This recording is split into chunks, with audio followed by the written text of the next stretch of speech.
Janis, thanks for coming to the front to do this. Now, you became a Christian, I think, in 2000, after you and Dave were in a serious car accident. Is that right? Yes, that's right, yeah.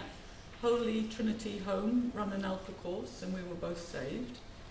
The course really spoke to me about how we are created to live in a relationship with God, and that until we find that relationship, there will always be something missing in our lives. I was also introduced to the Bible, and a special verse to me, Matthew 11 verse 28. Come to me, all you who are weary and burdened, and I will give you rest.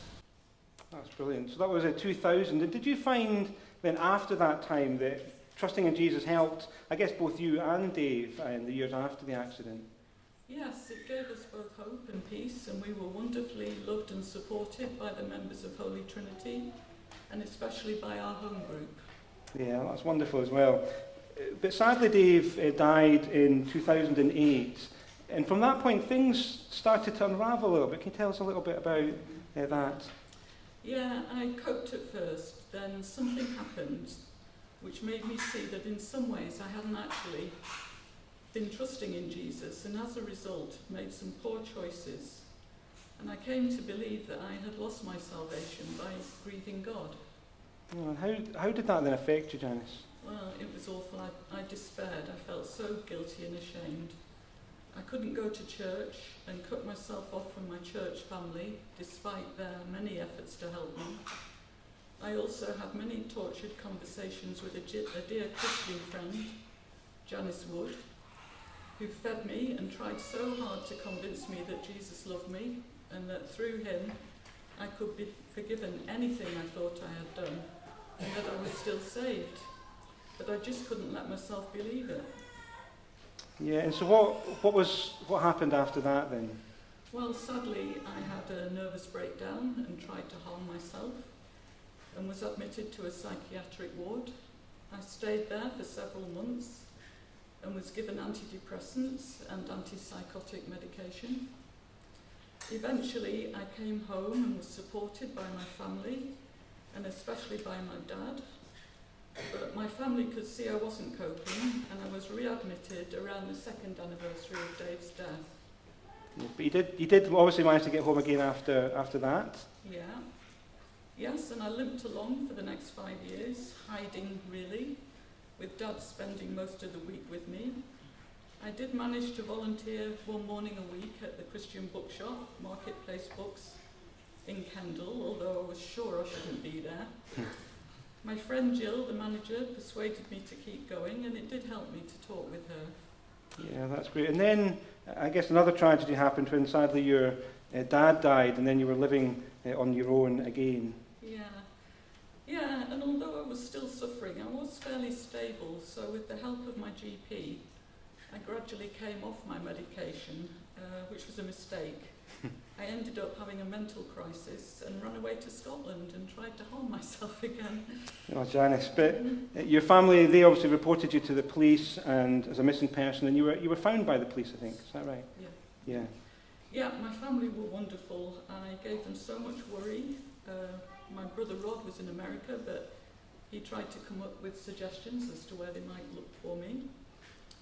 My brother Neil and his wife Judy drove to Scotland to try and find me. My brother Pete and his wife Jane and their children took me into their home for several months, got my medicine sorted out with the GP, and helped me to get some much needed renovations done to my house, which was all helpful to my mental stability. Yeah. But then underlying all of that, you still had this sense that you had lost your salvation, that God didn't love you. Yeah. And then my dear friend Janis Wood, who had kept in touch with me during all those difficult years, asked me to come to church with her. I said no many times. But she kept on asking, and anyone who knew Janis will know how persistent she could be. She just wouldn't take no for an answer. She'd say, just come, Jan, it'll be fine. So one day I gave in to the inevitable and came to Trinity Church with her and Trevor. Yeah, I remember that day actually. I remember meeting you in the sixth form centre, and I remember thinking at the time you were obviously really struggling and found life really hard at that point. Yes, but I started reading my Bible again, and I was given a scripture, Psalm 113, verse 9, and it says, "He settles a childless woman in her home as a happy mother of children." And I knew the Lord was speaking to me, and that he wanted me to stop wasting my life, and that he wanted me to be happy. I came to understand that I'd been fragile and vulnerable, and that although I thought I had done wrong, the Lord had never stopped loving me, and had in fact been looking after me and protecting me through all those years, the barren years.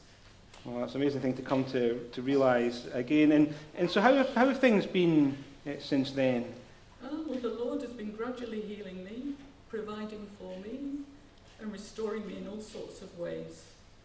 Looking back, I can see how being unbalanced in the wake of the accident, from the burden of caring for someone with such a severe disability, and then Dave's death, and of course my dad, my self-condemnation spiraled, and I couldn't believe Jesus would continue to love me despite my mistakes. I was so wrong. His grace and mercy have been flowing through the love of my family, my church family and my friends. My Christian friends have been especially significant.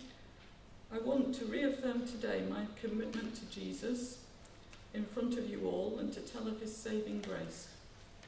Janis, thank you so much for sharing that with us.